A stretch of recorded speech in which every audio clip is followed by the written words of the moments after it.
மனதிலே உங்கள் இறைவனிலிருந்து உங்களுக்கு அத்தாட்சி வந்துவிட்டது, தெளிவான பேருளையும் உங்களிடம் இறக்கி வைத்துள்ளோம். இந்த வேதத்தை பேருளையும் இறக்கி வச்சிருக்கான். ஆகவே யார் அல்லாஹ்வின் மீது நம்பிக்கை கொண்டு அவனை உறுதியாக பின்பற்றுகிறார்களோ அவர்களை தன் கருணையிலும் அருளிலும் புகழ் செய்கிறான். இன்னும் தன்னிடம் சேர்ப்பிக்கக்கூடிய நேரான வழியில் அவர்களை செலுத்துவான். அவன் தான் செலுத்துவான், நம்ம போயிட முடியாது. ஆன்மீகம் பேரில் போனால் இறைவன் அடைய போறேன்னு சொல்லிட்டு நம்ம கண்ணை போட்டு தியானம் பண்ண போயிட முடியாது. நம்ம பொருள் நிறையா வச்சிருக்கிறோம், அதை கொண்டு அவன் அடைஞ்சிடலாம், ஒரு காலம் போக முடியாது. அவன் தான் நம்ம அனுமதிக்கிறோம். அதுக்கு நம்ம அவன் பக்கம் திரும்பணும். 34, 37 அத்தியாயம் 34, 37. இன்னும் உங்களுடைய செல்வங்களோ உங்களுடைய மக்களோ உங்களை நம்மிடம் நெருங்க வைக்கக்கூடியவர்கள் அல்லர்.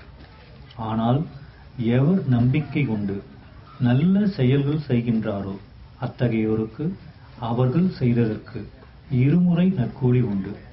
மேலும் அவர்கள் உன்னதமான மாளிகைகளில் நிம்மதியுடன் இருப்பார்கள். இன்னும் உங்களுடைய செல்வங்களோ உங்களுடைய மக்களோ உங்களை நம்மிடம் நெருங்க வைக்கக்கூடியவர் அல்ல.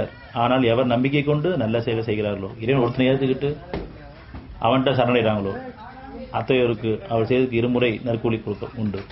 மேலும் அவர் உன்னதமான நிம்மதி இருப்பார். நிம்மதியான வாழ்க்கை, அமைதியான நிம்மதியான ஆரோக்கியமான வாழ்க்கை அவன்கிட்ட சரணடைஞ்சிடும். அவன்கிட்ட நம்ம குடும்பத்தையும் சமர்ப்பிச்சிடணும். அவனுடைய பாதையில் வாழ்றதுக்கு விரும்பணும்.